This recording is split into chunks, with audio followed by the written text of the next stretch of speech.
तन के साथ मन को जगाओ वी गार्ड वाटर हीटर्स के संग। V Guard. Car garage network great, claim cover great, price wait वाह, प्राइस भी great. Tata AIG car insurance, trusted नाम, फैंटास्टिक नाम। हम बाइकर्स हैं अलग इस दुनिया से भी। अगर कुछ कॉमन है तो बस ये थ्रिल जिसकी चाहत कभी कम नहीं होती। ये हमारी रगों में दौड़ता है और हमारी मशीन्स की रगों में भी। Motto next level thrill.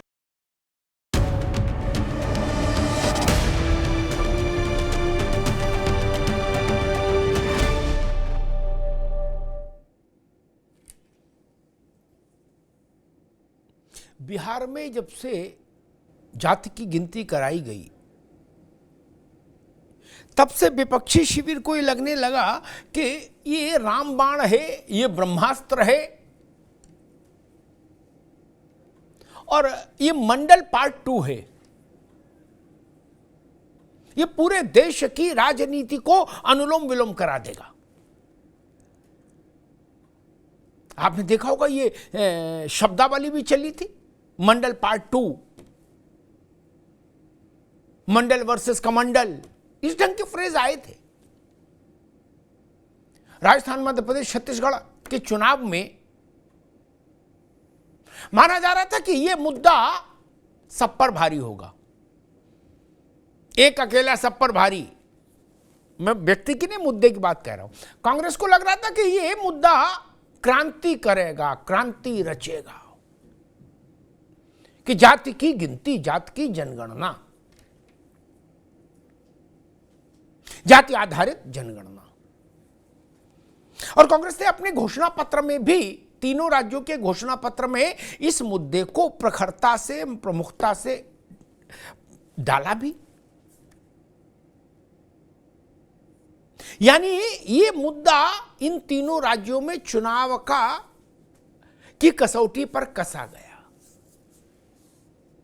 लेकिन चूंकि इन तीनों राज्यों में कांग्रेस ही प्रमुख विपक्षी दल थी,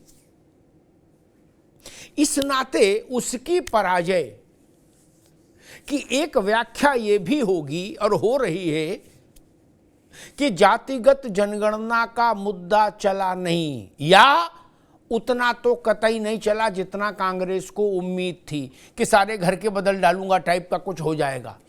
वो तो कतई नहीं हुआ, कहीं से कहीं तक नहीं हुआ। स्थिति ये, मध्य प्रदेश में एक बार 173 सीटें भी आई थी ये भाजपा वालों की, लेकिन तब भी 48% से ज्यादा वोट नहीं आया था। इस बार 48% से ज्यादा वोट है, ये रिकॉर्ड हो गया। जब कांग्रेस जाति की जनगणना का ब्रह्मास्त्र लेके उतरी युद्ध में, तो नतीजा ये आया, 2 सरकारें उसकी रपट गई। अब उत्तर प्रदेश में भी इसी की भूमिका बन रही थी इन चुनावों से पहले से ही। यहां कांग्रेस प्रमुख भूमिका में नहीं है विपक्ष में, यहां अखिलेश जी हैं प्रमुख भूमिका में, उनकी पार्टी समाजवादी। तो उनकी समाजवादी पार्टी भी लगातार यही कह रही थी कि भाई जात की गिनती करनी पड़ेगी, इसके बिना छोड़ेंगे नहीं, जात की गिनती करा के मानेंगे। और चुनाव का यही सबसे बड़ा विषय है, बाकी सब मुद्दे पीछे, जात की गिनती सबसे आगे। और उसको एक नाम दे दिया कि भाई PDA, पिछड़ा दलित अल्पसंख्यक। लेकिन वो एक ही फैमिली की शब्दावली है ये सब, जात की गिनती, OBC रिजर्वेशन बढ़ाओ, PDA लाओ, इस सबको मिला ली तो एक ही वो है मसला। अब यहां ये मुद्दा प्रमुख विपक्षी दल ने चुनाव के तराजू के एक पड़ले पे तो रख ही दिया। मध्य प्रदेश, राजस्थान, छत्तीसगढ़ में कांग्रेस रख के आई इसी मुद्दे को तराजू पे। यहां अखिलेश जी की पार्टी रख रही है, कांग्रेस उसके पीछे करी है, जोर लगा के हैया हम भी हैं। लेकिन जब देश के 3 हिंदी भाषी राज्यों ने इस मसले को नकार दिया, इस मुद्दे को नकार दिया परिणाम के हिसाब से, तो उत्तर प्रदेश में किस आधार पर और कहां तक ये माना जाए कि जात की गिनती वाला मुद्दा क्रांति कर देगा, ब्रह्मास्त्र की तरह परिणाम दे देगा? बड़ा सवाल है। और अगर उत्तर प्रदेश में भी ये मुद्दा नहीं चला तब क्या होगा? इस मुद्दे से तो विपक्ष की सारी उम्मीदें हैं। उसने अपने सारे अंडे एक टोकरी में रख दिए, सारे मुद्दे छोड़ दिए। कांग्रेस ने कहा भाई राफेल साफेल सब छोड़ो, अडानी मडानी कुछ नहीं, केवल जात की गिनती।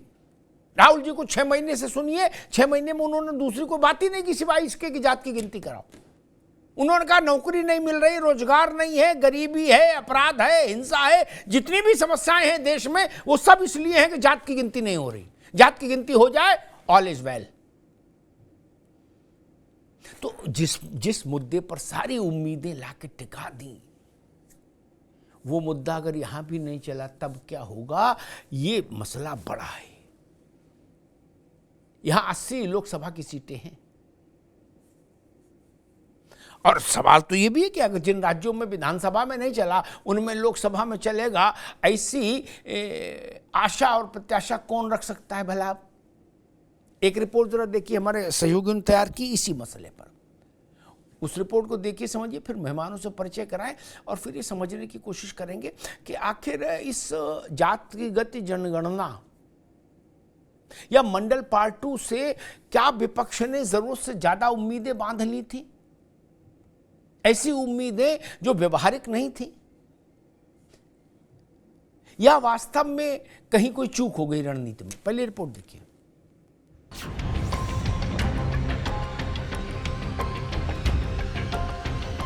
पीडीए में कोशिश होगी कि जनता में हर वर्ग को जोड़ा जाए। विधानसभा में इतनी बड़ी विजय दिया है, लेकिन लोकसभा में इससे भी बड़ी विजय देंगे, इससे भी अधिक वोट मिलेगा।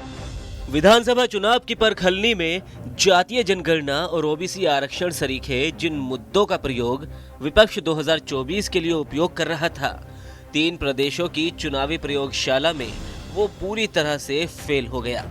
हर मंच से ओबीसी का मुद्दा उठा रही कांग्रेस के ओबीसी कार्ड का परिणाम तो ये हुआ कि उसके ओबीसी मुख्यमंत्री भी अपना सूबा नहीं बचा पाए। लोकतंत्र में चुनाव हारना जीतना ये तो एक विषय है, पर निश्चित तौर से कांग्रेस ने मजबूती के साथ काम किया। आप तेलंगाना देखिए, जो कभी हम नहीं जीतते थे वहाँ हम जीते हैं। और भारतीय जनता पार्टी ने हमेशा झूठ बोलकर राजस्थान में कहा कि 450 में सिलेंडर दे देंगे, केंद्र में आप सरकार चला रहे हो, 500 में अब छत्तीसगढ़ में दे देंगे, पूरे देश को 1000 में सिलेंडर देंगे। तो झूठी बातें करके उन्होंने वोट लिया है। इधर 2024 की चुनावी बिसात पर समाजवादी पार्टी भी उत्तर प्रदेश में सड़क से लेकर सदन तक पीडीए को हथियार बना रही है। अखिलेश यादव तो विपक्षी इंडिया के एजेंडे से परे भी पीडीए को प्रदर्शित करते रहते हैं। पिछड़े दलित और अल्पसंख्यक के आंकड़ों में 2024 में यूपी की 80 सीटों पर भी वो दावा करते रहते हैं। हालांकि मध्य प्रदेश में सपा का ये पीडीए फॉर्मूला साइकिल को 0 से आगे नहीं बढ़ा सका। ऐसे हश्र और इन हालात में सवाल यही आकर ठहरता है कि क्या यूपी में पिछड़े और दलित और अल्पसंख्यक आदि का ये अखिलेश वाला फॉर्मूला यूपी का इम्तिहान पास कर पाएगा?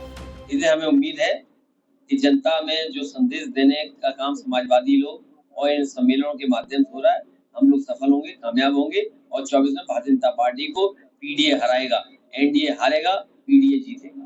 पीडीए में कोशिश होगी कि जनता में हर वर्ग को जोड़ा जाए। कुछ लोग आए ना आए, लेकिन ये जनता का पीडीए है।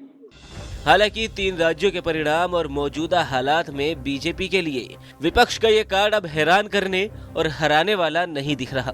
बीते दिनों विधानसभा में सीएम योगी आदित्यनाथ ने अखिलेश यादव के पीडीए और जातीय जनगणना के मुद्दे पर तीखे शब्दबाण चलाते हुए इसे सपा का झुंझुना बताया था। वैसे भी तमाम सूबों से लेकर केंद्र सरकार तक बीजेपी के खाते में दलित पिछड़े नेताओं की एक बड़ी संख्या है। वहीं यूपी विधान परिषद में तो विपक्षी दलों से ज्यादा अल्पसंख्यक विधायक भी है। विधानसभा में इतनी बड़ी विजय दिया है, लेकिन लोकसभा में इससे भी बड़ी विजय देंगे, इससे भी अधिक वोट मिलेगा। तो उत्तर प्रदेश का भी एक तरफा माहौल है।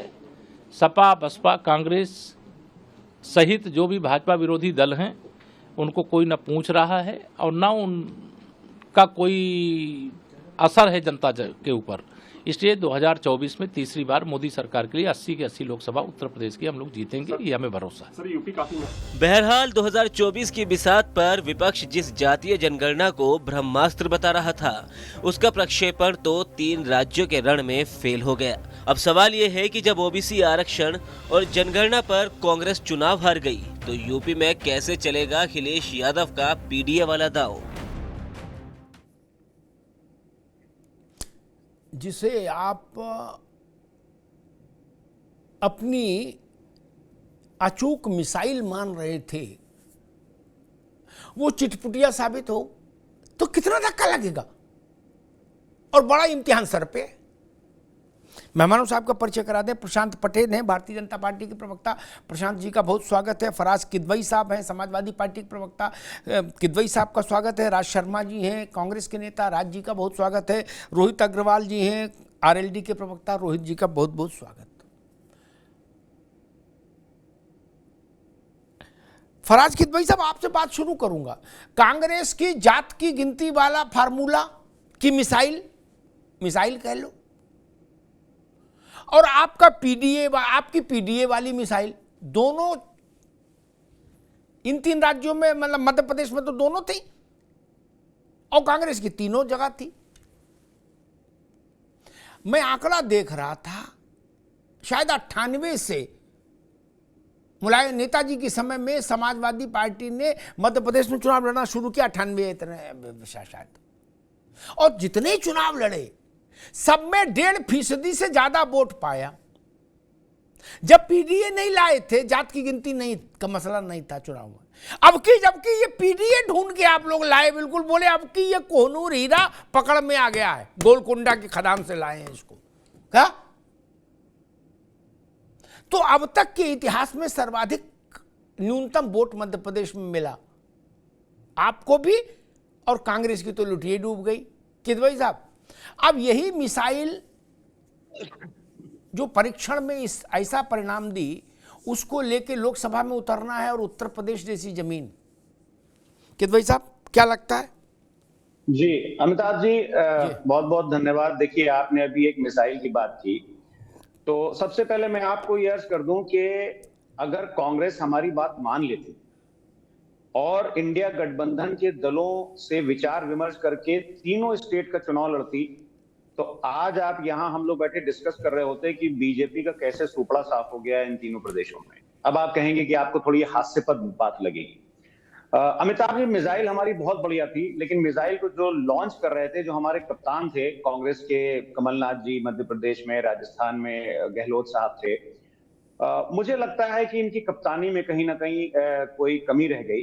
और मैं ये कुछ क्रिटिसाइज नहीं कर रहा हूं, हमारे ये साथी हैं इंडिया में, इंडिया गठबंधन में लोकतंत्र है। एक सेकंड रोकूंगा, फिर आप अपनी पूरी बात के एक सेकंड रोकूंगा, क्योंकि मेरी बहस खूंटे पर रहे।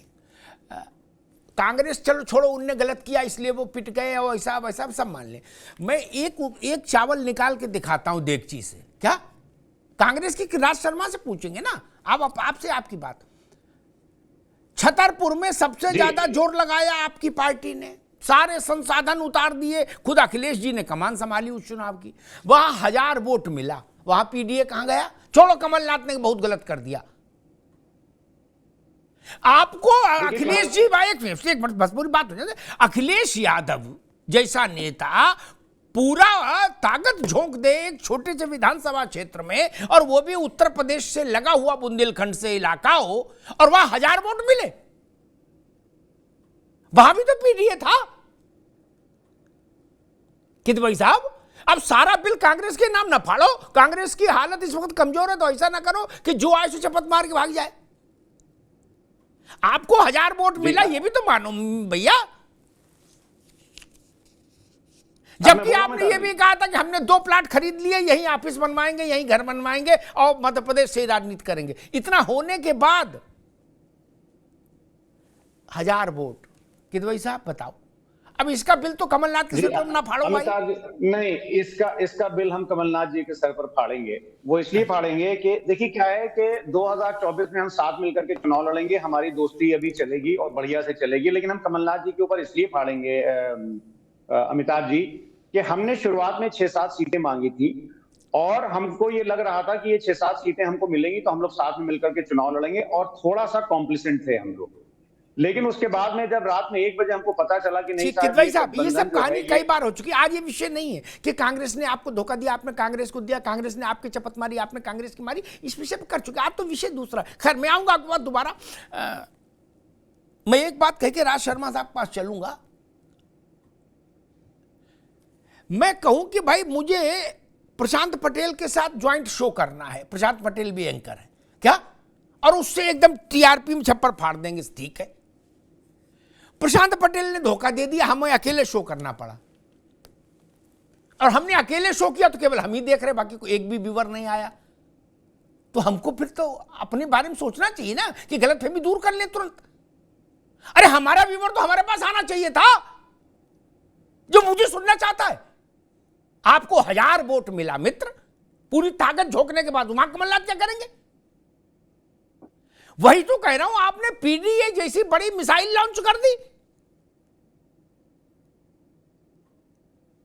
कहीं जयंत लगे रहे, वो 4 बार जाएं और पूरा हैंडपंप साथ में लेके चले और वहां 1000 वोट मिले, तो हम इनको बिल थोड़ी फाड़ने देंगे किसी के सिर पे।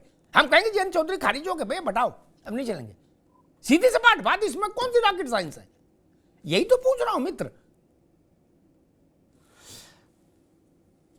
राज शर्मा जी, अमिताभ जी आएंगे दोबारा में आएंगे। अभी तब आप कमलनाथ से आगे बढ़ो। अब दोबारा आप कमलनाथ से आगे बढ़ो, वो विषय बहुत पुराना हो गया। अब कमलनाथ ही आगे बढ़ गए। वो आज सहारनपुर आए थे, उनकी सास का निधन हुआ है वहां, वो मध्य प्रदेश से आगे बढ़ गए, आप अभी वहीं अटके हो।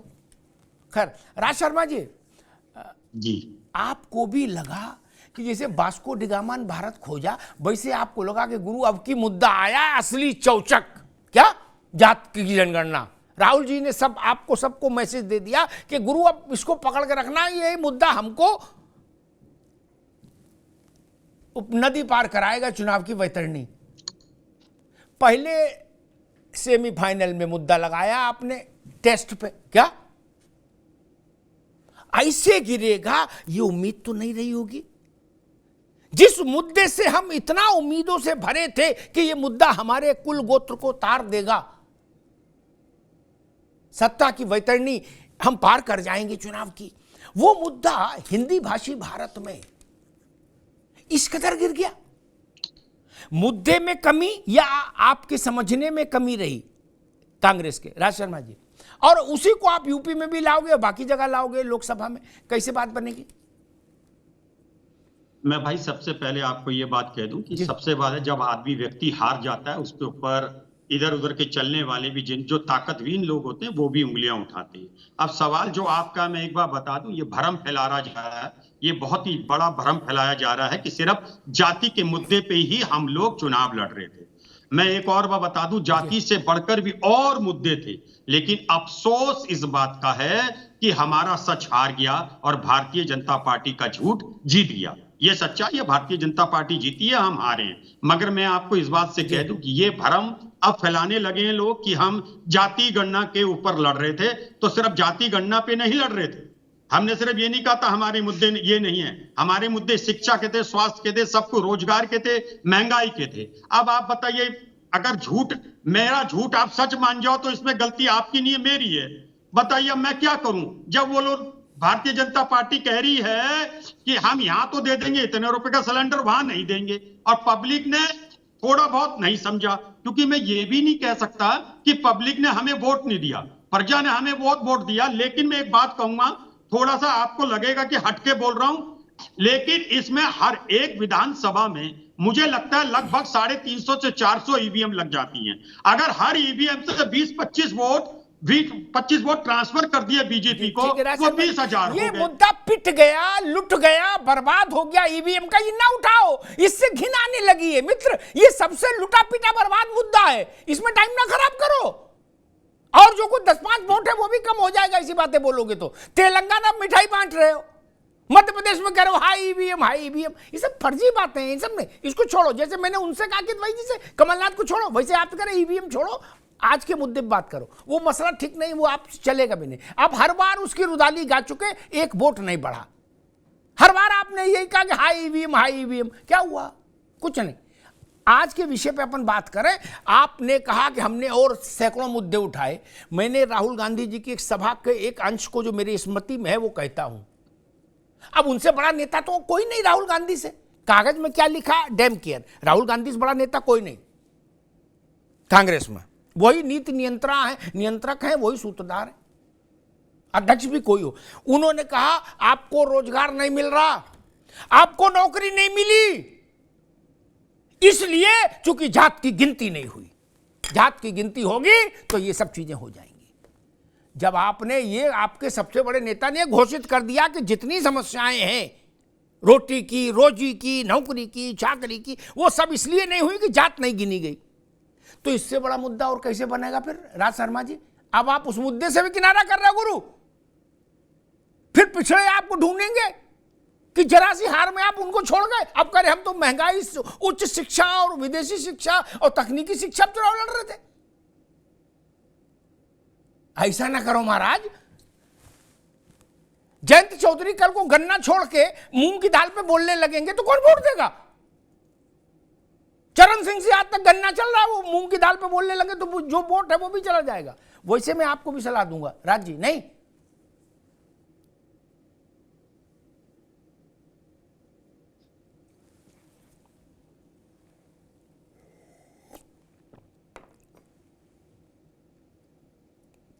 राज शर्मा जी। लेकिन मैं जी हाँ, लेकिन मैं एक बात कहना चाहता हूं कि आपने जैसे कहा राहुल गांधी जी हमारे नेता हैं, लेकिन मैं एक बात आपके क्लियर करना चाहता हूं कि हमारी पार्टी है, संगठन है, संगठन में पावर, और संगठन वही होता है जिसमें पावर को डिसेंट्रलाइज रखा जाए। हमारा कोई कॉर्पोरेट घराना नहीं है कि जहां दो लोगों को बोलने का अधिकार है। राहुल गांधी जी बहुत बड़े नेता हैं, मेरे नेता हैं, लेकिन बोलने का अधिकार मेरे पास भी उतना ही है जितना उनके पास है। ऐसा न कहो। देखो राज शर्मा जी, आपको मेरे कसम ऐसा न कहो। ऐसे में सब जानते हैं, ऐसी बात रोहित भी हंस रहे, ऐसी बात ना बोलो। ये बात कहीं कोई मानेगा? नर्सरी का बच्चा नहीं मानेगा कि जितना अधिकार राहुल गांधी को उतने मुझे, जितना अधिकार मोदी जी को उतने मुझे, जितना अधिकार चरण सिंह को उतने रोहित को, जितना अधिकार अखिलेश जी को बोलने का उतने किदवई को। ऐसा ना करो प्रभु, थोड़ा ठंड रखो, मौसम ठीक नहीं है। कहीं कोई सुन ले, वीडियो टेप करके सुना दे, भाई देखो ये ऐसा बोल रहे, तब राजा राजा होता है। वो कहेंगे अच्छा उड़ रहे हैं, कह रहे उतने अधिकार हमको भी है। लेकिन भाई वो राजा नहीं है, नेता है हमारे, वो नेता है, पॉलिटिशियन है। और मैं आपको एक चीज बता दूं कि सिर्फ मोदी जी और उनमें एक अंतर है कि उनके एमपी वो भी है, एमपी वो भी है। भाई उनके संगठन में ज्यादा एमपी जीत गए, वो प्राइम मिनिस्टर बन गए। और क्या बताइए आप जी? ठीक, जो महामंडप किया जा रहा है उनका वो कुछ नहीं है, वो सिर्फ झूठ को, वो झूठ से जीत गए और सच को जी पब्लिक अपना नहीं पा रही है। ठीक दिक्कत आई, ठीक, और क्या है? ठीक। मैं रोहित जी के पास आऊँ, फिर प्रशांत पटेल के पास आऊँगा। लेकिन एक बात कहूँ, एक बुनियादी सवाल खड़ा किया मेरे मित्र राज शर्मा जी ने कि भाई जो मोदी सो राहुल, जो राहुल सो मोदी, ऐसे कह लो। मैं दोनों बातें इसलिए बोलते थे ताकि मुझ पे कोई नाराज ना हो, ना भाजपा वाले ना कांग्रेस वाले। मेरा तराजू बीच में खड़ा है। मैं उस पर एक रोशनी डालना चाहता हूं। उन्होंने कहा वो भी एमपी, वो भी एमपी, बस उनके पास ज्यादा एमपी इतने तो फर्क है, बाकी तो सब बराबरी। नहीं, ऐसा नहीं है। मैं एक अंतर बता दूं, ये अंतर मुझे मुलायम सिंह यादव ने सिखाया था करना। क्या? ये भाजपा और कांग्रेस वालों ने, मुलायम सिंह जी ने सिखाया था। वो कथा फिर कभी बताऊंगा। नरेंद्र मोदी और राहुल गांधी में जमीन आसमान का अंतर ये, अब अगर आप गौतम बुद्ध हो जाएं तो आप ये भी कह सकते हो हम में और फलाने में क्या अंतर, दो आंखें मेरी दो आंखें उसकी, तो ठीक ही बात है। फिर इस अगर ये अध्यात्म की पराकाष्ठा हो जाए तब तो फिर हम प्रणाम कर लेंगे। लेकिन अगर ऐसा नहीं है तो हम अंतर बता दें। नरेंद्र मोदी के नाम पर, चेहरे पर लोकसभा में 303 सीटें आई। राहुल गांधी की अगुवाई में अब तक जितने चुनाव लड़े गए वो सब डिवेकल साबित हुए। मैं नहीं कह रहा, मेरे पे नाराज ना हो ना। गुलाम नबी आजाद बड़े बूढ़े नेता हैं, उन्होंने एक आंकड़ा जारी किया था पूरा डिटेल कि कितने चुनाव लड़े और कितने में क्या दशा रही। ये अंतर है मोदी और इनमें। ये वैसा ही अंतर है जैसा राजनारायण जी कभी कहने लगे कि हमने इंदिरा गांधी को हराया एक बार, वो कहे हम में और इंदिरा गांधी में क्या फर्क है? बहुत बड़ा फर्क है राजनारायण जी। इंदिरा गांधी के नाम पर कांग्रेस सरकार बनाती थी, वैसे ही मोदी जी और राहुल जी में फर्क है। ये बात ध्यान रखिए आगे, है ना। आप ऐसी बात बोल दे तो आपके नेता के लिए असहज स्थिति पैदा हो जाती है। ये कौन मानेगा कि मोदी जी और राहुल जी बराबर हैं? नहीं ना, अभी तो नहीं मान सकता कोई, कैसे मान लेगा? खैर, अब कल को मैं कहने लगूं कि भाई जो अंबानी सो मैं नहीं ना, मेरे बैंक में 5,000 खाते उनके कैसे बराबर हो जाएंगे? ठीक नहीं।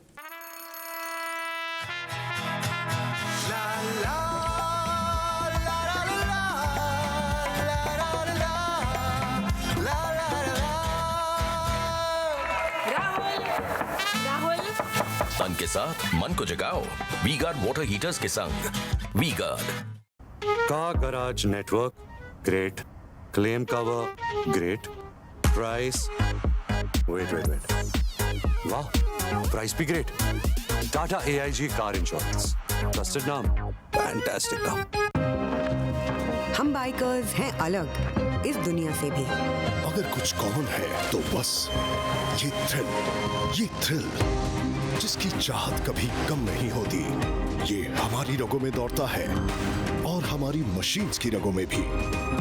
मोटो नेक्स्ट लेवल थ्रिल।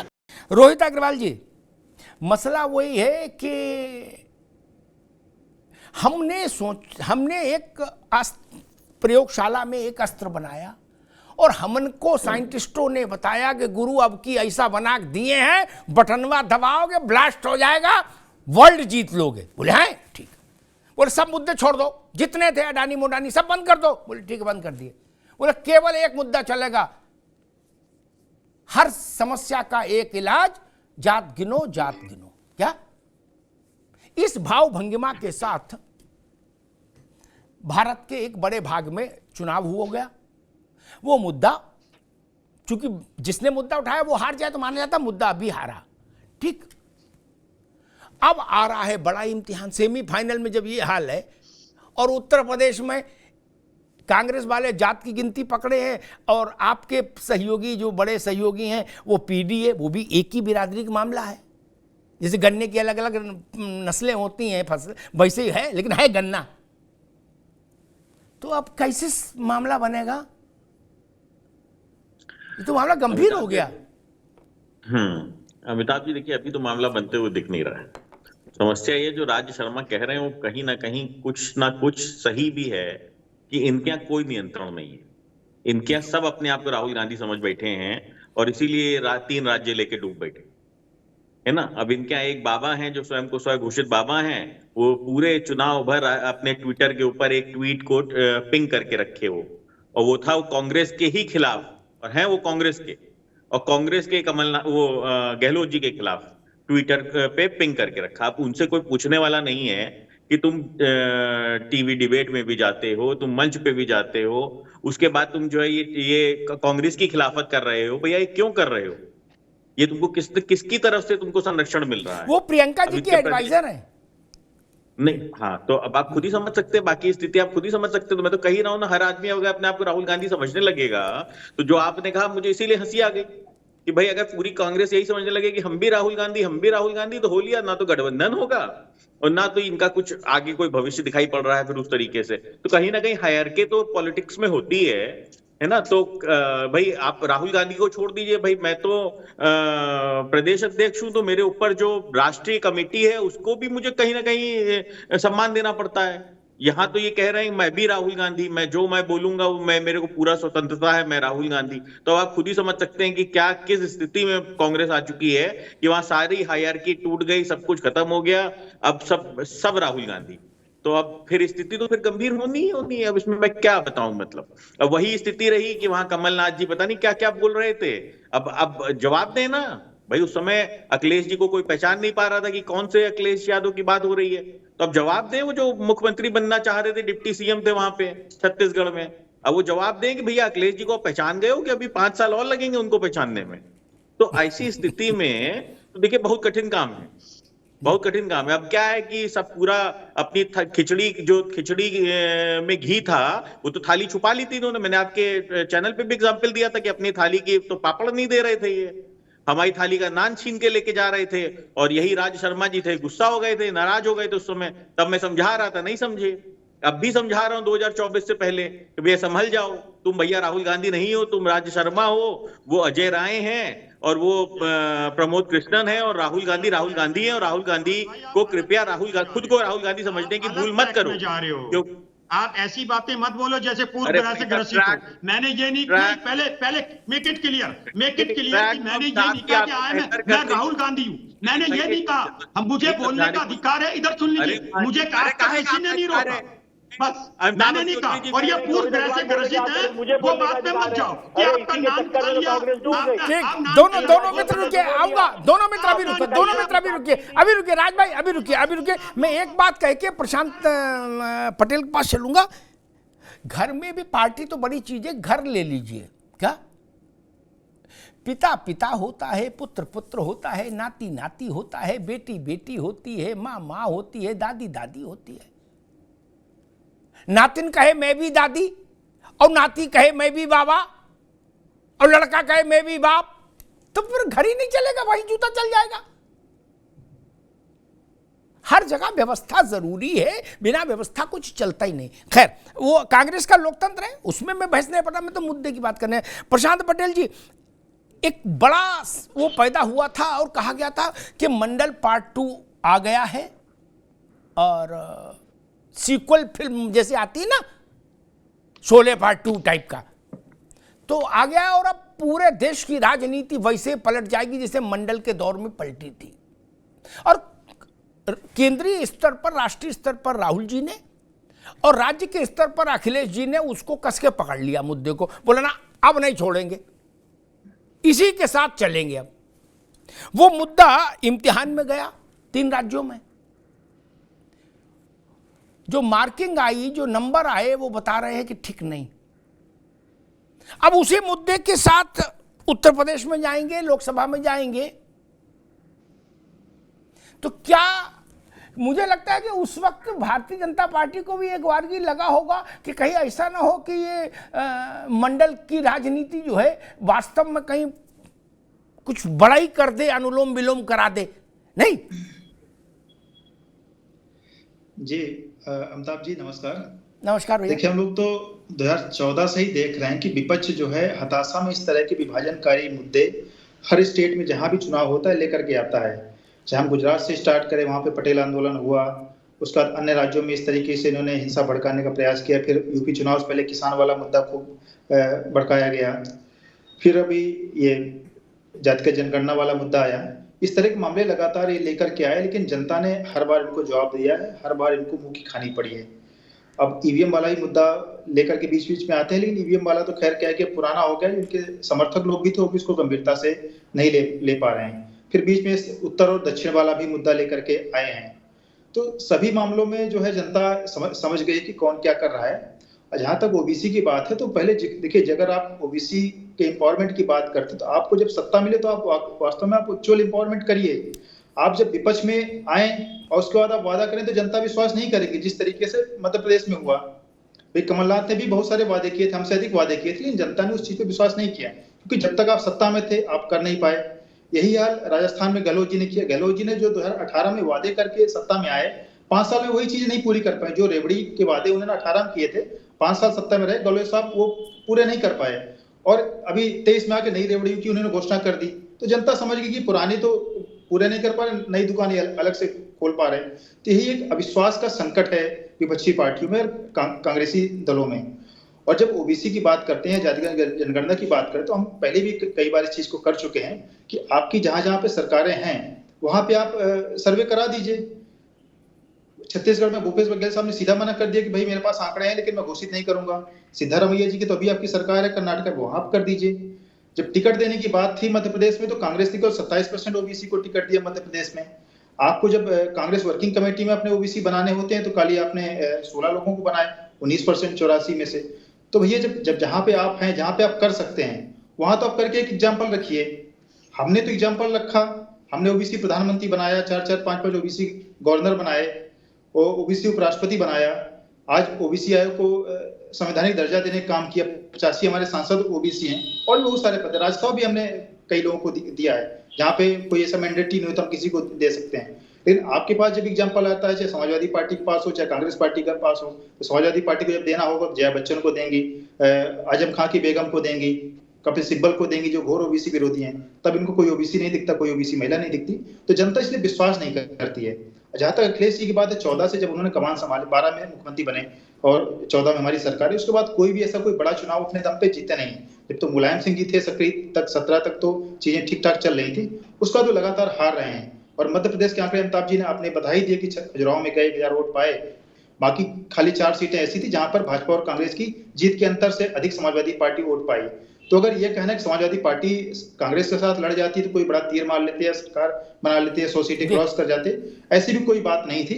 तो समाजवादी पार्टी पे कोई जनता का विश्वास नहीं। अब तो 0.46% वोट मिला है इनको, नोटा से भी आधा मिला है, नोटा को 0.98% मिला है। तो अब हम कहें कि समाजवादी पार्टी वोट कटवा पार्टी, उससे भी नीचे स्थिति समाजवादी पार्टी को हो गई है। तो अब उसकी हम बातों को हम ना कोई गंभीरता, जब जनता गंभीरता से नहीं लेती है तो भाजपा को उसको गंभीरता से नहीं लेने की आवश्यकता है। खाली एक कांग्रेस ही पार्टी है जो विपक्ष के तौर पर भाजपा के सामने है, और उसके अलावा कोई पार्टी नहीं है।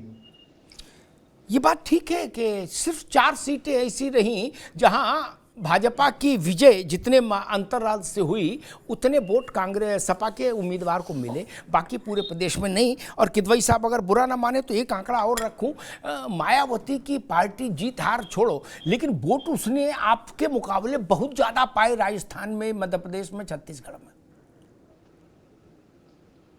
भाव एक सेकंड से और सुन, एक सेकंड रुक जाओ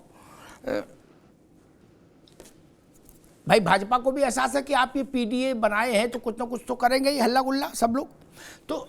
लेकिन योगी आदित्यनाथ कह रहे हैं कि पीडीए और जात की जनगणना ये झुंझुना है जो समाजवादी पार्टी और कांग्रेस जेब में रखते हैं, जब चुनाव आता है तो उसको बजा देते हैं और जब चुनाव बीत जाता है फिर उसको जेब में रख लेते हैं। किदवई साहब जी, अमिताभ जी, यही झुंझुना जो है, जब तेलंगाना में अमित शाह जी हमारे जो होम मिनिस्टर साहब हैं वो गए थे, तो वहां पे छाती पीट करके बोल रहे थे कि अगर हमारी सरकार आई तो हम ओबीसी का मुख्यमंत्री बनाएंगे। वो तेलंगाना में अमिताभ जी इसलिए बोल रहे थे कि उनको पता था कि वो दहाई के आंकड़े में नहीं जाएंगे।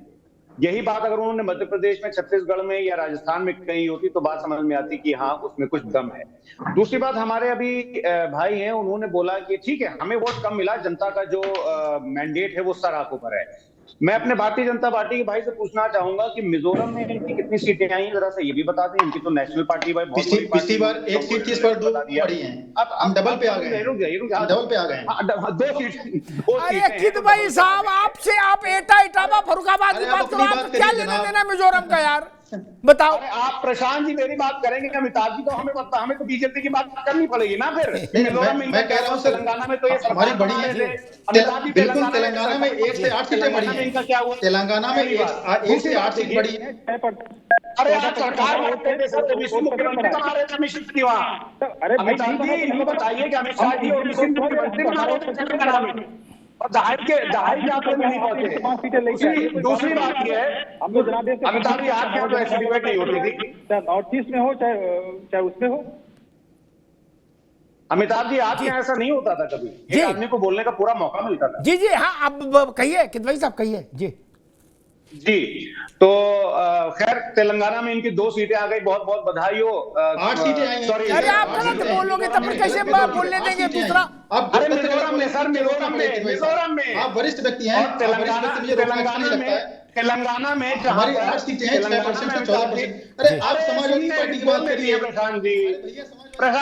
अमिताभ जी देखिए मेरा टाइम प्रशांत जी लिए ले रहे हैं, गलत बात है। अमिताभ जी इनको प्रशांत जी एक मिनट रुको, किदवई साहब ये अपनी बात कंप्लीट करिए, जी। अमिताभ जी आपके यहाँ ऐसा नहीं होता जी, आप कंप्लीट करिए, मैंने उनसे कहा रुको भाई। जी, तेलंगाना में ये मुख्यमंत्री बना रहे थे अपना वहां पे, और कितनी सीटें आई। दूसरी बात अभी इन्होंने देखी क्या कही कि एक बहुत थोड़ा सा आप कहेंगे विषयांतर हो रहा हूं, मगर मैं विषयांतर नहीं हो रहा हूं।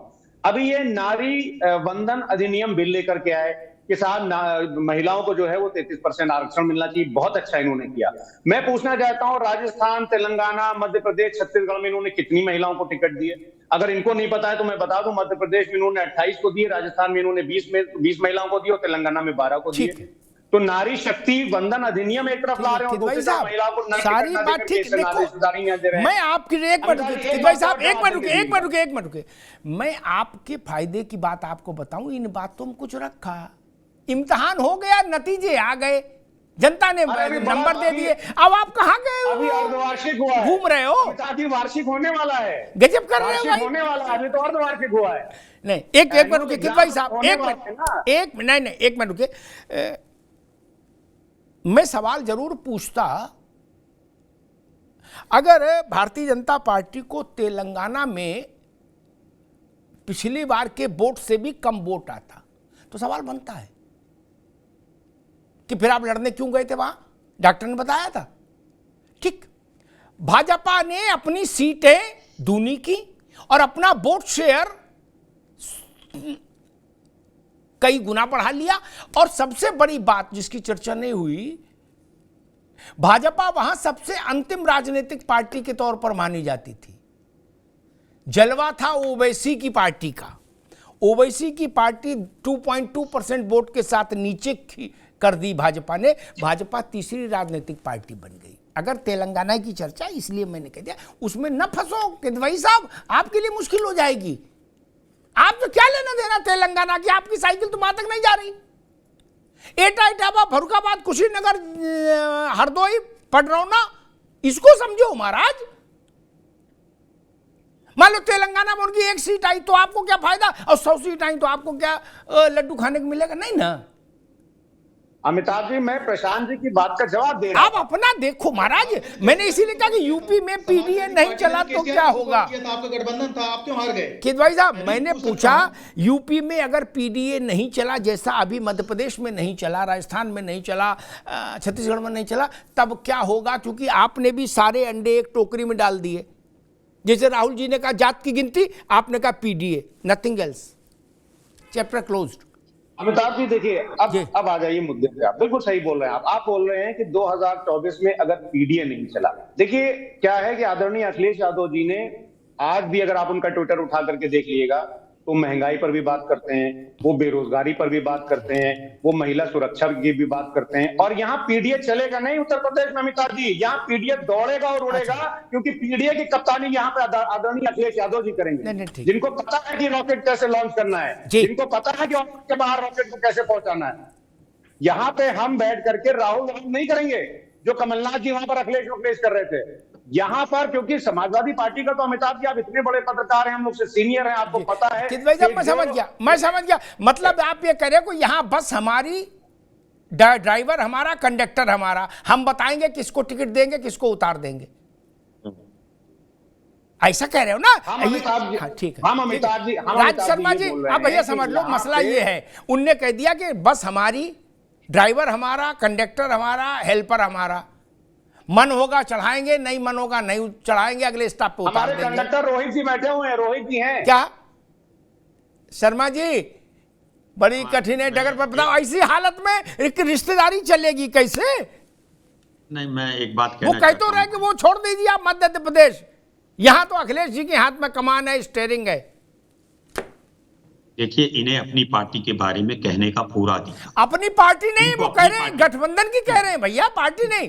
नहीं, ये गठबंधन में ऐसा नहीं कि सारी चीजें इन्हीं की चलेंगी। और अब ये थोड़ा सा दिक्कत क्या आ रही है कि शुरू से कोई भी संयम नहीं बरत रहा।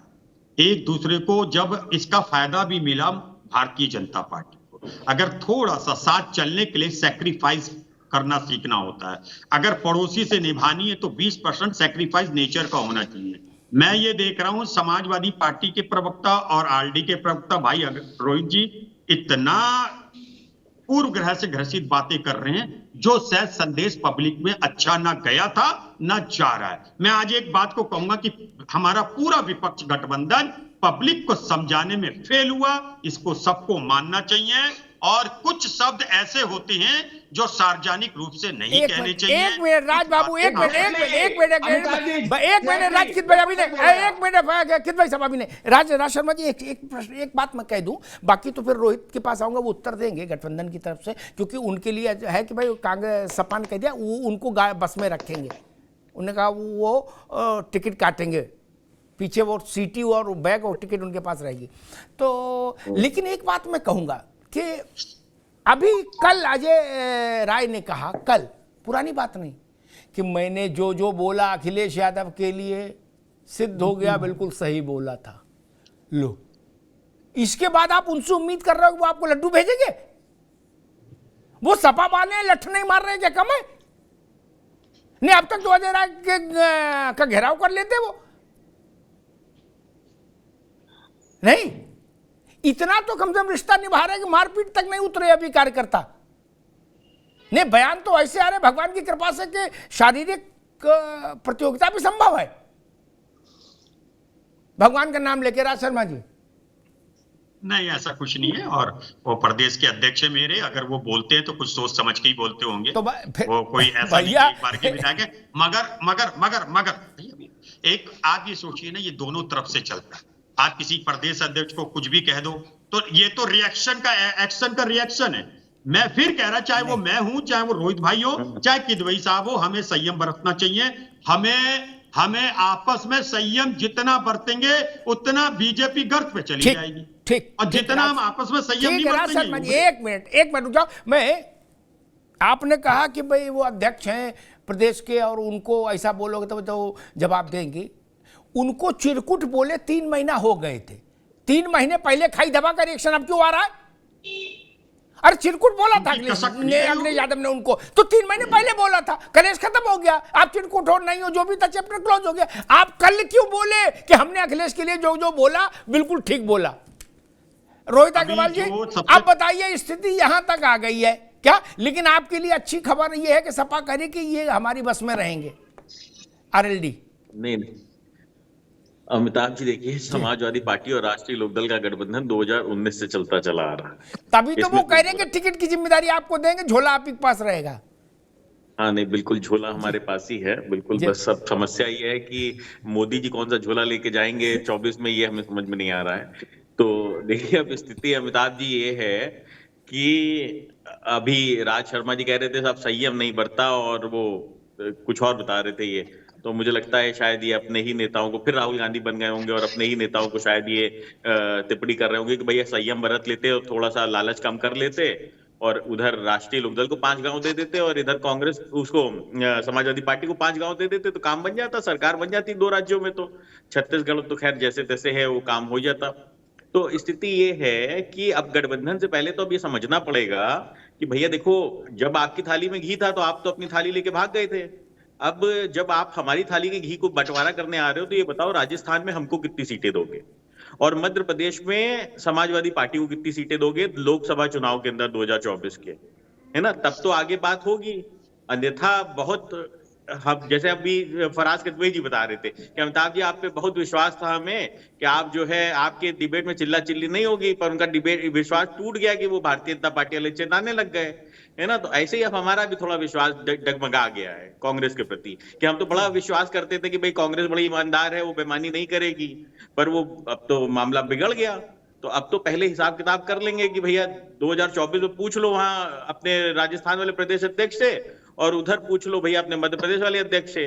खैर अजय राय जी को तो हम लोग खुद ही निपटा लेंगे, वो तो उनको हम ठीक करना जानते हैं, अच्छी तरीके से ठीक कर देंगे उत्तर प्रदेश के अंदर, क्योंकि फिर बाद में जवाब तो उन्हीं को देना पड़ेगा ना कि कितने जीते कितने हारे। उत्तर प्रदेश की जो स्थिति है वो सब हम लोग को पता है। तो देखो एक बात, ठीक है रोहित बाबू, अजय राय जी पर भी ज्यादा वो मत करो, वो भी जानते हैं कि 24 से पहले अब कोई माई के लाल मुझे हटा नहीं सकता, ये अंदर की बात बता रहा हूं। क्या इतना कम समय बचा है लोकसभा, सुन लो, और 24 के बाद हमको कोई रखेगा नहीं, तो वो भी फुल स्पीड में खेल रहे हैं, उनका क्या बिगाड़ोगे? अब लोकसभा चुनाव इतना नजदीक आ गया कि अब तो उनको हटा नहीं सकते, और उसके बाद उनको रखोगे नहीं, ये भी ठीक है। जब लल्लू को नहीं रखा, जो दिन में 3 दफे जेल गए, 3 दिन में 1 दफा नहीं, दिन में 3 दफा जेल गए, उनको नहीं रखा आप लोगों ने, कांग्रेस वालों ने, तो अजय राय को कौन रखेगा? वो भी चाहते हैं कि गुरु थोड़े दिन का मसला है, फुल टॉस बैटिंग कर लो। इसलिए नहीं तो टीम भी तो डिसाइड करनी पड़ेगी ना अमिताभ जी, कि बीजेपी के लिए खेल रहे हो कि कांग्रेस के लिए खेल रहे हो। यहाँ तो समझ में नहीं आ रहा किसके लिए खेल रहे हो। भाई वो बनारस के आदमी है, बम बम कर रहे हैं हम, ठीक है, उनकी अपनी मन की मौज है। अब आप समझो किसके लिए खेल रहे, किसके लिए।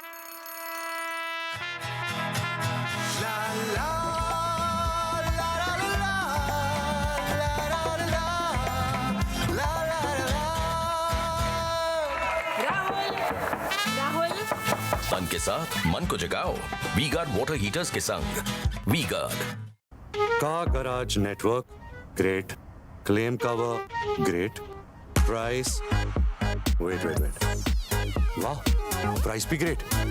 Tata AIG car insurance, trusted नाम, फैंटास्टिक नाम।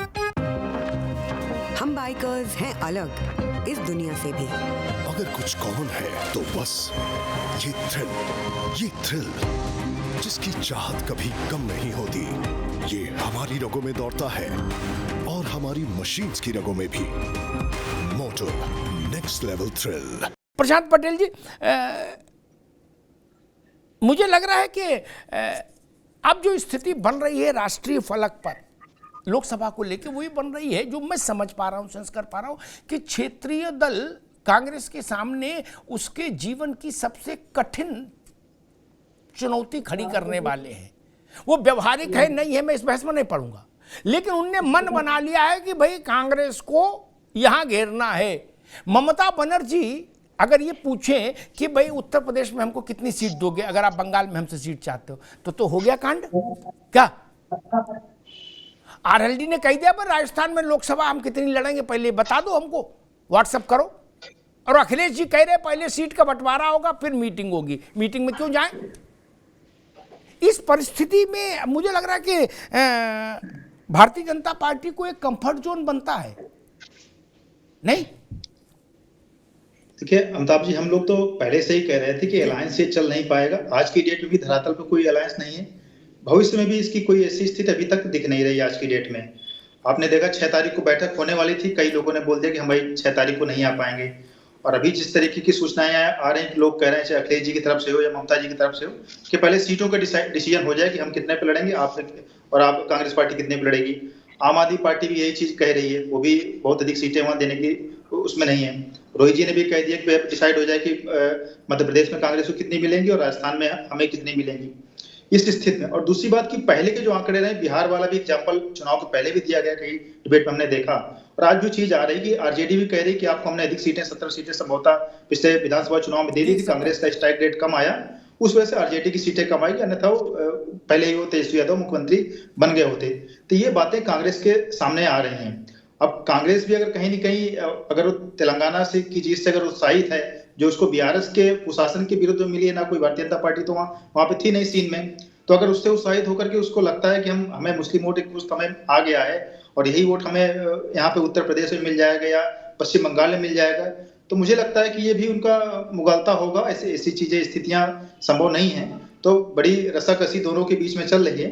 लेकिन एक चीज अमिताभ जी मैं कहूँगा अच्छी है लोकतंत्र की, ये 4 राज्यों में हुई है कि जनता ने राष्ट्रीय दलों को चुना है, चाहे मध्य प्रदेश, राजस्थान, छत्तीसगढ़ और तेलंगाना में। नॉर्थ ईस्ट में तो खैर क्षेत्रीय दल रहते हैं 1-2 राज्यों को छोड़ करके, तो ये लोकतंत्र के लिए शुभ संकेत है। और किदवई साहब वरिष्ठ व्यक्ति है, सम्मान करता हूं उनके। जानकारी के लिए मैं बता दूं कि BRS से गठबंधन समाजवादी पार्टी का था, समाजवादी पार्टी ने BRS को सपोर्ट दिया था कि हम चुनाव नहीं लड़ रहे हैं, आपके हम समर्थन में हैं। तो अगर उस आंकड़े पे आप जाएंगे तो भाई आपकी भी हार हुई है, तो हमारे पर आप कृपया उंगली उठाने से पहले वो न करें। हम तो वहां 4थे नंबर की पार्टी थे, हमारी 1 सीट थी पिछली बार, आज हम 8 सीट पे आ गए हैं। 6% वोट बैंक था, हमारा 14% वोट बैंक हो गया है। आज अभी भी हमारे वहां पे 4 लोकसभा सांसद हैं और अगली बार हम 8 से 10 लोकसभा सांसद जीतने जा रहे हैं। तो समाजवादी पार्टी कृपया पहले अपना इंट्रोस्पेक्शन करे कि नोटा से छोटी पार्टी बन गई, नोटा से भी आधी की पार्टी बन गई।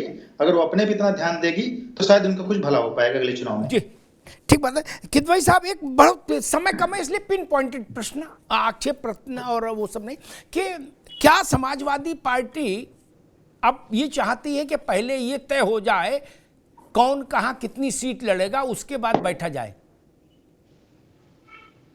अमिताभ जी बहुत छोटा सा जवाब मैं दे दूं। अभी प्रशांत पटेल जी ने एक बात कही जो कि इंपॉर्टेंट है कि ये अच्छा है कि राष्ट्रीय पार्टियों के बीच में चुनाव हो रहा है। इसका मतलब जो स्टेट पार्टीज हैं उनको खत्म करने के लिए भारतीय जनता पार्टी ने बीड़ा उठा लिया और ये अपमान कर रहे हैं अपना दल का, एसबीएसपी का और निषाद पार्टी का उत्तर प्रदेश में, कि ये स्वयं कह रहे हैं कि हमको इनकी पार्टी की जरूरत नहीं है। काश ओम प्रकाश राजभर जी इनका स्टेटमेंट सुन ले, जिनको स्टूल भी नहीं मिलता है बैठने के लिए, और उनको क्यों नहीं स्टूल मिलता है आप अभी भाजपा प्रवक्ता के मुंह से आपने सुन लिया। दूसरी बात अमिताभ जी ये है कि हम बहुत सीरियस हैं कि 2024 में भारतीय जनता पार्टी को हराना है, और मैं बहुत ही जिम्मेदारी से ये बोल रहा हूं कि ठीक है, सीटों की जो बातचीत है वो कोऑर्डिनेशन कमेटी तय करेगी, और क्योंकि उत्तर प्रदेश में समाजवादी पार्टी जाहिर सी बात है बड़ी पार्टी है, कांग्रेस का यहाँ पे अगर आप देखिए पिछले विधानसभा चुनाव में हमारे 37% हमारे गठबंधन के वोट थे, तो जाहिर सी बात है ये समाजवादी पार्टी को ज्यादा सीटें लड़ने जा रही है। लेकिन आदरणीय अखिलेश यादव जी ने अभी कल कहा है, आपने अगर उनका स्टेटमेंट सुना होगा अमिताभ जी, कि जो ये इलेक्शन के रिजल्ट्स आए हैं इससे हमको और उत्साह मिला है, हमको सीख मिली है, और उस सीख को लेकर के हम बहुत अच्छी बात किरण भाई साहब, ठीक है। कल समाजवादी पार्टी के प्रवक्ता हमसे कह रहे थे, मैंने कहा सपा कह रही है कि बस हमारी, कंडक्टर हमारा और ड्राइवर भी हमारा, तो उनने कहा भाई साहब इसमें एक और जोड़ लो, सड़क भी हमारी। क्या बोले? सड़क हमारी, बस हमारी, ड्राइवर हमारा, कंडक्टर हमारा। अब कांग्रेस तक बताए क्या हो सकता है। ये कल हमारे शो में कहा था। ठीक है राज शर्मा जी, जो बात रोहित अग्रवाल ने कही, ये बात मैं कई नेताओं से सुन चुका, ठीक है, कि भाई अगर कांग्रेस मेरे राज्य में हमसे हिस्सा चाहती है तो जहां जहां कांग्रेस को ये लगता है कि वो बीजेपी, दो पार्टियों की लड़ाई है बीजेपी वर्सेस कांग्रेस, वहां उसको हमको हिस्सा देना होगा। अगर ये फार्मूला चल निकला तो गई भैंस पानी में।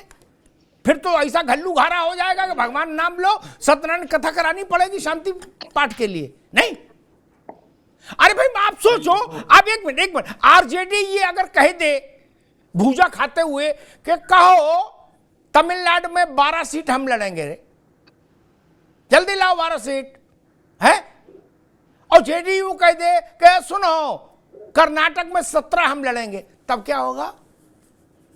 तब तो भैंस पानी में चली जाएगी। नहीं, क्योंकि आप बिहार में सीट मांगोगे तो वो कहेंगे भाई हम भी लड़ेंगे। जो रोहित जी ने कहा वो कहते रहे राजस्थान में हमको कितनी दोगे, ये क्या कम है, वो ये नहीं करे नागालैंड में कितनी दोगे। राज जी, सबका कहने का अपना अधिकार है भाई, और मैं नहीं समझता कि यहाँ पे वो सब कर लेंगे, बाद में तय कर लेंगे। अभी कोई सीटों का जान नहीं है। अभी सब अगर सही बात पूछे तो सब एक दूसरे पे गुब्बार उतार रहे हैं। अभी हमारा नहीं, बड़े नेता ये बैठेंगे और निश्चित रूपिएगा कि जब 10 मैच जीत के 11वां मैच अगर इंडिया हार सकती है तो ये बीजेपी क्यों नहीं हार सकती? बस मैं इस बात पे कहता हूं, और ये नामुमकिन नहीं है भाई। हारे अटल बिहारी वाजपेयी साहब भी थे, इंदिरा गांधी भी हार गई। सुन लीजिए, हार किसी की भी लिख सकती है, और जिस दिन लिखी जाएगी ना, फिर 70 साल लौट के इनकी जीत नहीं आएगी। अभी तो सब बात कर रहे हैं, रोहित भाई मेरे हैं, मैं इनका हूं, गिदवाई साहब मेरे हैं, और ये मजा ले रहे हैं अभी प्रशांत भाई। लेकिन अभी आएगा, लेट द टाइम कम। मुझे लग रहा है 66, 67, 68 दिन रह गए, सब सही होगा। और आप भाई मुतमईन हो जाएं कि all is well that ends well, होगा एंड अच्छा ही। बस ये मैं कहता हूं। यही बात जब 3 राज्यों में चुनाव अनाउंस हुए, मध्य प्रदेश, छत्तीसगढ़, राजस्थान में, तेलंगाना की बात नहीं करता मैं, उतना बड़ा आदमी नहीं कि नागालैंड, मिजोरम, तेलंगाना तक बॉलिंग करूं, यही ठीक है। तब मुझसे कांग्रेस के प्रवक्ता कहते थे, Amitabh ji don't worry, let the time come, सब बढ़िया हो जाएगा। वहां जूतों में दाल बट गई। क्या बट गई कि नहीं बट गई? हमने बांटी। अब कुछ साल 2 साल बचा भैया। अगर आने वाले 15 दिन के भीतर सीटें नहीं बटी तो सिर्फ डबल हो जाएगा, देख लेना। रोहित अग्रवाल गलत तो नहीं कह रहा। अगर 15 दिन के भीतर सीटें नहीं बटी, लिख लो मेरी बात, फिर खड़गे जी कहें कुछ भी और राहुल जी कहें कुछ भी, अगर चौराहे पर कपड़े फटते नहीं दिखे गठबंधन के तो कहिएगा। अमिताभ जी, ये तो आपको देखना है कि भारतीय जनता पार्टी को हराना है तो सशक्त गठबंधन बनाना है कि नहीं बनाना है। अगर आपको नहीं बनाना है, आपको व्यक्तिगत स्वार्थ देखते रहना है, तो हम विपक्ष में बैठेंगे, कौन से हमें दिक्कत है? कौन सी ऐसी हमारी खेती बटी जा रही है? तो देखिए, कोई हमारी मजबूरी नहीं है गठबंधन। एक बात समझना पड़ेगा, सम्मान दोगे, विश्वास करोगे और क्या नाम है, अपने स्वार्थ को छोड़ोगे, तभी गठबंधन होगा, क्योंकि हमको अपनी जनता को जवाब देना पड़ता है। यही बोलते रहो, 60 दिन बीत जाएंगे, यही करते रहो, यही बोलते रहो। आप लोग नहीं सुधरोगे, मैं सही बता रहा हूँ रोहित भाई, आप नहीं सुधरोगे, आप लोग नहीं सुधरोगे, और आप लोगों का ये आचरण भारतीय जनता पार्टी को फायदा देगा, बता रहा हूँ। आप नहीं सुधरोगे, नहीं सुधरने वाले। भारतीय जनता पार्टी को फायदा देगा। जब 5 राज्यों में चुनाव हो तब नहीं याद आ रहा था। अरे हमें अपनी जनता को जवाब देना है, हमें अपनी जनता को जवाब देना है, और जनता के जवाब हम ये चैलेंज कर रहे हैं कि जीवन में सरकार नहीं बना पाओगे आप, जीवन में सरकार नहीं बना पाओगे। उत्तर प्रदेश के अंदर आपकी कोई हैसियत नहीं है।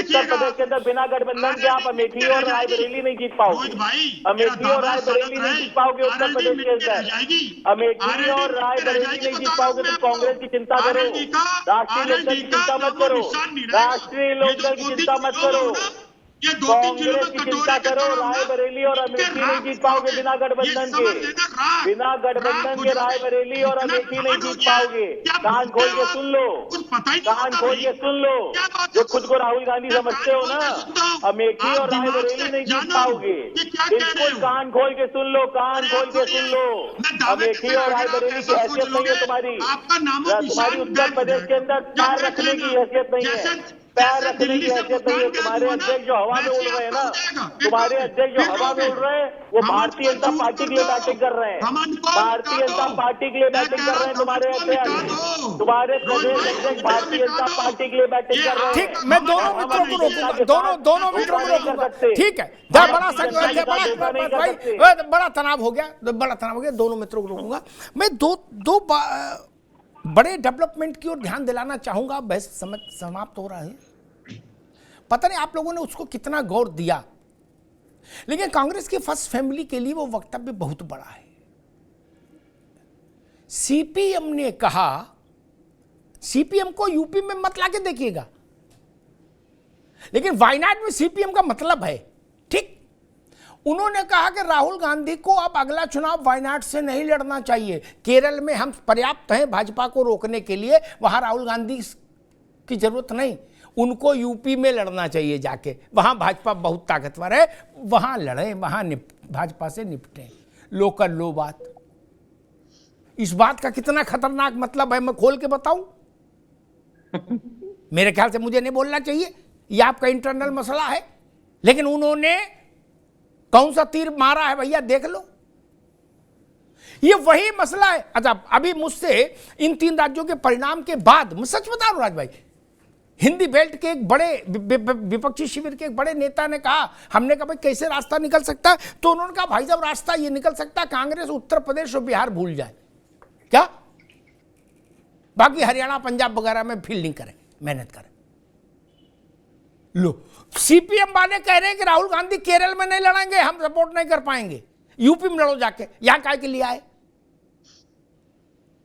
और ये थर्ड फोर्स वाले कह रहे कि यूपी बिहार छोड़ दो, लो कर लो बात। फिर कांग्रेस क्या त्रिपुरा में लड़ेगी चुनाव? इसलिए मैंने कहा बड़ी कठिन है डगर पनघट की रास्ता, संकीर्ण होता जा रहा, जो कुछ फरियाना है राज भाई वो 15 दिन के भीतर ही फरिया लेना है। क्या लोकसभा में 16 लाख से 18 लाख तक की कॉन्स्टिट्यूंसी है भाई, क्या एंड टाइम पर उम्मीदवारी तय होगी आदमी? नहीं ना, ये मसला है। और ये बात सोचिए, कोई सोच सकता था कि जो आपके अलायंस में है INDIA में तो सीपीएम है, वो सीपीएम आपको ये कह दी राहुल गांधी के लिए कि आप वायनाड से क्यों लड़ रहे हैं चुनाव? नो, आप बड़े नेता हैं, आप अपनी ऊर्जा यूपी में लगाइए। बताइए, राहुल जी को यूपी में फंसाने की कोशिश कर रही है, या तो ये मानो लेफ्ट, या ये मानिए वो केरल में राहुल गांधी को नहीं चाहती। दोनों ही चीजें खराब हैं आपके लिए, ये मसला है मित्र। और अगर आप अपने घर में किसी को कमरा नहीं दे सकते तो दूसरे के घर में आंगन में अपनी चारपाई कैसे बिछाना चाहते हैं? क्यों बिछाना चाहते हैं? यही तो लड़ाई है सारी। और एक बात जो रोहित अग्रवाल ने कही ना, उन्होंने पासिंग उसमें कही, लेकिन वो बड़ी मौलिक बात है, मैं उसको कई बार कहता रहता हूं या फिर कहूंगा अपने दर्शकों के लिए। मेरी राजनीतिक समझ कहती क्षेत्रीय दलों का 24 में बहुत कुछ दांव पर नहीं लगा। बात अभी मतलब सार्वजनिक तौर पर आप किसी से पूछोगे कि टिप्पणी कर तो शायद नकार दे, लेकिन सच्ची बात है, मान ली समाजवादी पार्टी के 5 MP जीते या 7 MP जीते या 1 जीते उत्तर प्रदेश में, उससे क्या अच्छा बुरा हो जाएगा? कुछ नहीं ना। वो अपनी ताकत बचा के रखेंगे 27 के लिए। जयंत चौधरी को क्या फर्क पड़ रहा है उससे, बताओ? ये मसला है। स्टेक पर तो कांग्रेस है ना, और जाति जनगणना का मुद्दा है।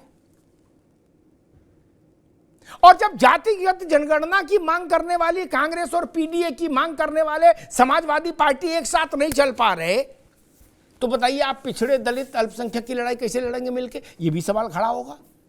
पहले आप तो मिल लो, पहले आप तो एक हो जाओ। जिनकी आप लड़ाई लड़ रहे हो वो कैसे मानेंगे कि आपकी बात ठीक है? अभी तो स्थितियां ठीक नहीं। 3 राज्यों के चुनाव ने आपके सबसे बड़े ब्रह्मास्त्र की धार कुंद कर दी। कांग्रेस को लग रहा था कि जातिगत जनगणना, और समाजवादी पार्टी को लग रहा था कि पीडीए, ये ऐसा कोई अलादीन का चिराग आ गया है कि घिसेंगे और कहेंगे खुल जा सिम सिम, तो सब।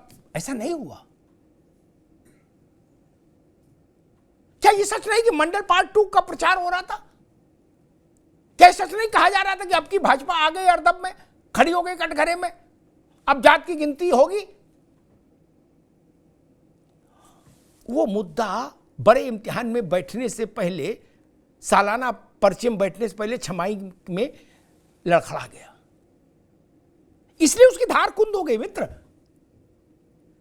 और आपने सारी ऊर्जा उसमें झोंक दी थी।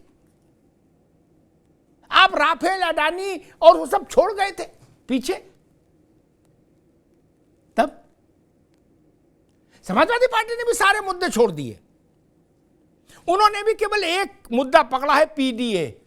अखिलेश जी, राहुल जी के 6 महीने के वक्तव्य सुन लीजिए, मेरी बात गलत हो तो बता दीजिएगा। केवल और केवल पीडीए और जात की गिनती, तो इसी पर मैंडेट माना जाएगा ना मित्र। लेकिन ये लड़ाई तो बाद की चीज है कि किस मुद्दे पर लोकसभा का चुनाव उत्तर प्रदेश में होगा। अभी तो लाख टके का सवाल ये है कि उत्तर प्रदेश में क्या इंडिया गठबंधन जैसा कोई पोस्चरिंग विपक्ष की हो पाएगी? अभी तो इसी की लड़ाई हो रही है, बस में किसको चढ़ाएंगे किसको नहीं चढ़ाएंगे, और बस किसकी है, बस का मालिक कौन? अभी तो इसी की लड़ाई चल रही है। पहले इससे निपटे तो आगे की बात होगी मित्र। समाजवादी पार्टी तो कोई वक्तव्य ऐसा नहीं दे रही जिसमें वो कहीं से कोई भ्रम हो। वो कह रही सड़क भी हमारी, बस भी हमारी, कंडक्टर भी हमारा, ड्राइवर भी हमारा, डीजल भी हमारा, कर लो बात, इसलिए हम ही तय करेंगे। अब इतनी बुजुर्ग पार्टी कांग्रेस को ये रुख समझ में आएगा, स्वीकार कर पाएगी कि नहीं कर पाएगी, बड़ा प्रश्न है। और मुझे लगता है कि शुरुआती दौर में भारतीय जनता पार्टी जरूर चिंतित हुई होगी मंडल पार्ट 2 के नाम से, लेकिन जब उसने 3 राज्यों के परिणाम देख लिए होंगे तो उसको ये निश्चिंतता भी आई होगी कि ना, जो प्रचार किया जा रहा था कि बड़ी मिसाइल है, वैसा नहीं है, ये अनार है पड़ोस वाले आतिशबाजी से आया, जिसकी हाइट पता है इससे ऊपर नहीं जाएगी रोशनी। एक ऐड है, छोटा सा, जरा देख लीजिएगा भाई।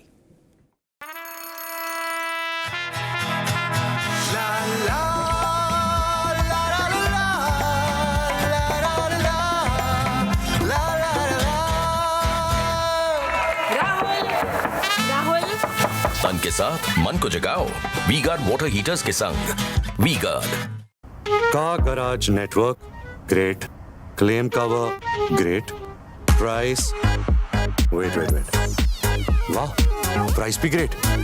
Tata AIG car insurance, trusted नाम, फैंटास्टिक नाम।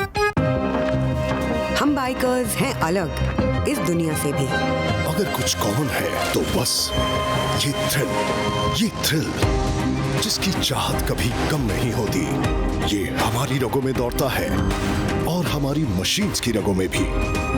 मोटो नेक्स्ट लेवल थ्रिल। इसी महीने यानी दिसंबर के भीतर इंडिया गठबंधन को अपने सबसे बड़े इम्तिहान से गुजरना होगा। वो इम्तिहान है सीटों का बंटवारा, राज्य दर राज्य सीटों का बंटवारा।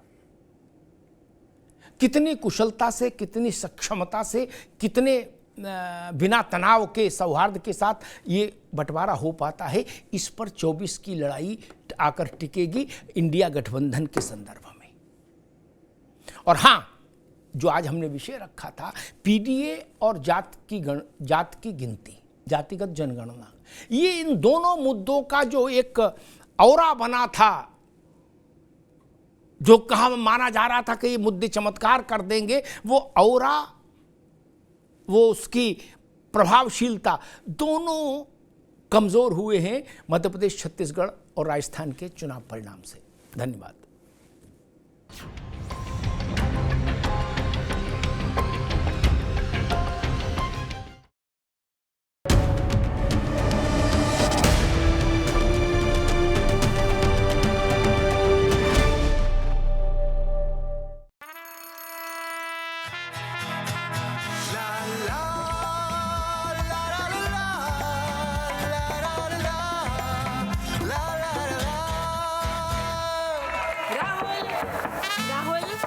तन के साथ मन को जगाओ वी गार्ड वाटर हीटर्स के संग। V Guard car garage network great, claim cover great, price wait वाह, प्राइस भी great. Tata AIG car insurance, trusted नाम, फैंटास्टिक नाम। हम बाइकर्स हैं अलग इस दुनिया से भी। अगर कुछ कॉमन है तो बस ये थ्रिल जिसकी चाहत कभी कम नहीं होती, ये हमारी रगों में दौड़ता है और हमारी मशीन्स की रगों में भी। Motto next level thrill.